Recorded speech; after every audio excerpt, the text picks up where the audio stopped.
Hello everyone, and in this video I'm going to be going over an over $16,500 PC parts list. This is kind of just the ultimate PC build that I could come up with. This is not something I would actually recommend you go out and buy.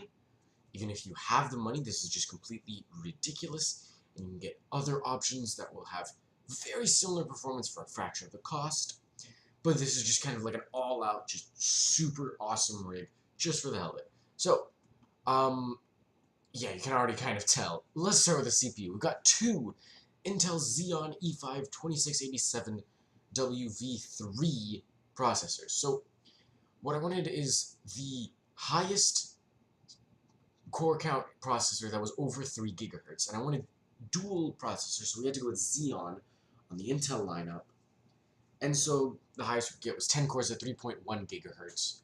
If you go above anything above that, it's under 3 gigahertz, and Xeons are not overclockable traditionally, so I'm just going to keep it here. So we've got 20 cores at 3.1 gigahertz, which is going to be just insane. And each of these CPUs will be cooled by a Corsair H100i 240mm rad. Each CPU has a 240mm rad. So it's a total of 480mm rad 480 millimeters of radiator. That is just insane. The motherboard, one of the few motherboards that could actually fit this, was the Asus Z10PE-D16WS. It's not a traditional ATX form factor, it's SSI EEB. It takes two CPUs, LGA 2011-3. It's pretty much the only one that'll work. We want to take a closer look at it. And so the features, yeah, that. I mean, the VRM coolers are super tall because they have to fit two of them on one board. You can see all the power connectors over there. All the RAM slots. Got plenty of PCI slots. I mean, this is 3 gigabit LAN ports. I mean, this is just insane.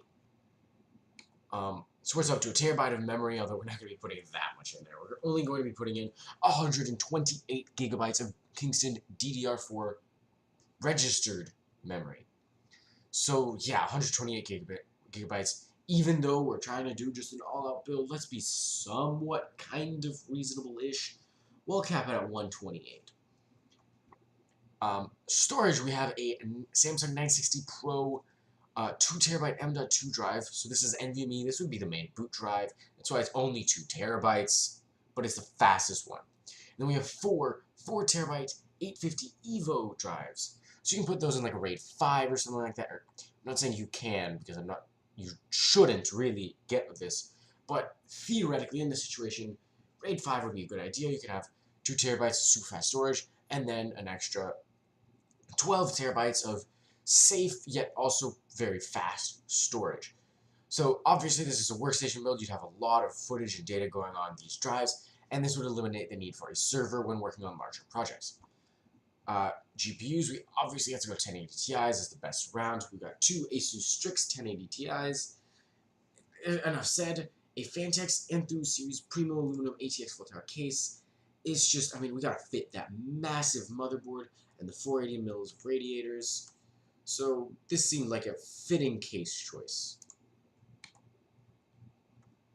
And then to power it, because it actually, usually, it's recommended that you get like at least 500 or 650 watt power supply for most builds, even though they'll only really consume most of the time about 300 watts. This is actually going to consume over 1,000 watts, like most of the time, even idle. So we went with an EVGA Supernova P2 1600 watt 80 plus platinum certified fully modular power supply. It's just kind of the best of the best. All of this is really just like kind of the best of the best. It's an extreme build. I mean, honestly, I wouldn't be surprised if I tried rendering a video on this and it's just done immediately. It's just that powerful. We've got ample cooling, space, memory, storage, power, everything just kind of not quite maxed out, but pretty close to maxed out. And I mean, it's $16,500. So this is insane. I obviously would not recommend this to anyone, but it's still kind of cool to see, to kind of push the limits and see what can we do. So it's a cool thing I like to do every now and then. But yeah, that's it for this video. I hope you guys liked it. Leave a like if you did, and subscribe to see more videos like this. I have one coming up very, very, very soon about a 10 gigabit network for under $50 that I actually got working and stuff pretty easily. So make sure you stay subscribed for that. And yeah, that's it for this video. I will see you guys in the next one.